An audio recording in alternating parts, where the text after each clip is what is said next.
look in the mirror, what do you see? You see this reflection. But I want you to look deeper.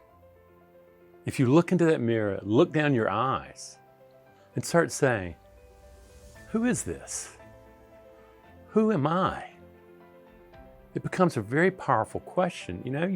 You walk around your life, you look in mirrors, you see this shape, you say, oh, that's just me. But you know something?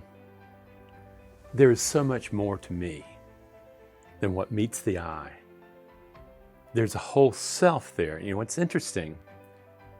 In Buddhism, there is a concept, no self, no problem.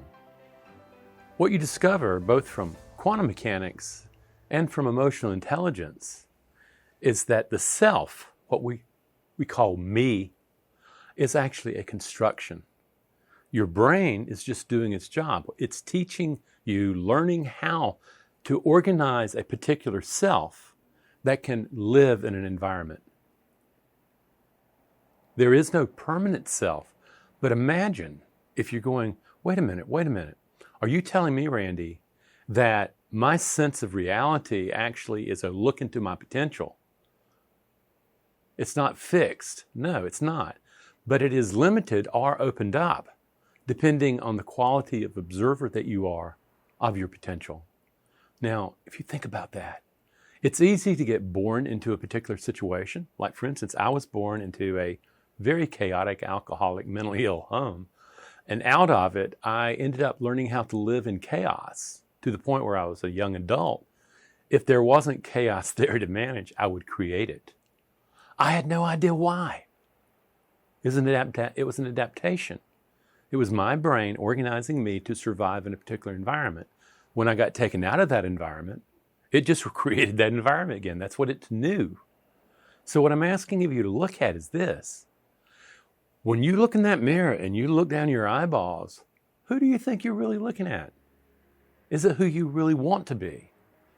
Because what you're looking at is an observation of your potential.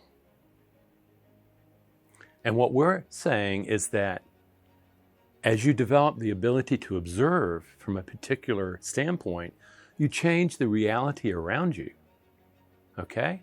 You begin living in a very different way in the world. Not necessarily powerful, like making nations kowtows. No. Real power is being able to produce self-mastery. The mastery of this gift that you and I are. And to recognize that we can become captains of our own destiny. We can become observers of potential that allow us to open doors that right now we can't see. We open that mirror and we recognize that's infinity you're looking at. Everything in the universe is connected to everything else. That's the non-locality concept of quantum mechanics. We're all part of this, and you become an observer that is creating your world. Do you want to learn more about this? Do you want to actually start saying, I need to do more than just notice what I'm noticing, but how can I create an observer that can actually rock my world? What I ask of you, invite you to do, is to go to Amazon.com, get my book, and when you go to Amazon.com, you're going to see The Missing Key by Randy Howell. Get it.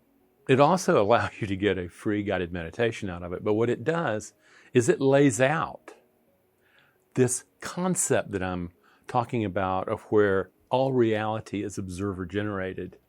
And what happens is you need to wake up the observing capacity in you to start developing the reality that you're living in. That is true power, friends. That is waking up to your true power as a human being. It's a great gift.